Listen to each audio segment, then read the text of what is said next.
Washington Post is also reporting that President Trump's travel ban is costing airlines millions. The Global Business Travel Association says $185 million in business travel bookings were lost in the week following the executive order.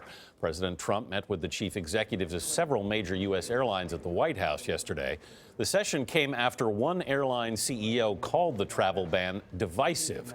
Peter Greenberg is here with how the order may be jeopardizing travel into and out of the U.S. Peter, good morning. Good morning. You know, when President Trump signed the travel ban 2 weeks ago, blocking citizens from 7 predominantly Muslim nations in a move he says aims to make America safer, that hold on the executive order that's happened hasn't stopped repercussions from spreading throughout the travel industry, which is now faced with uncertainty, confusion, and a loss of revenue as this issue continues to be battled in court.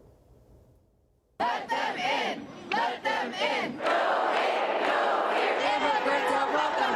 U.S. international airports have become the hub for thousands protesting President Trump's travel ban. I'm thrilled to welcome the leaders of the airline industry to the White House.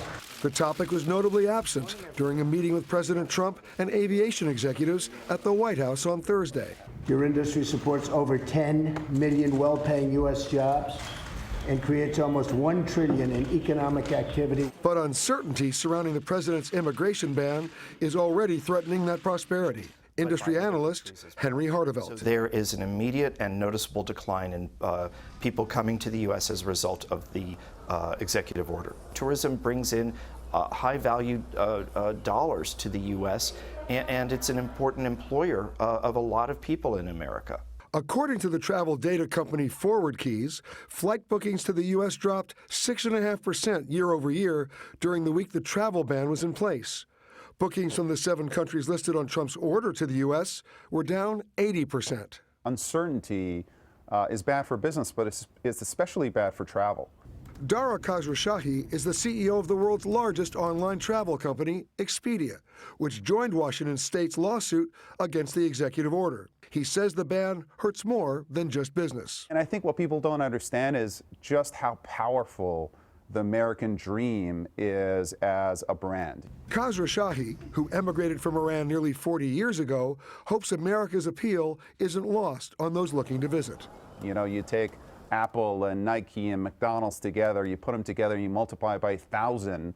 That's the strength of the American dream outside the U.S. If you believe in democracy and you want to work really hard and you want to be part of the melting pot, come on over. That's the spirit of our nation, and we don't want to hurt that brand.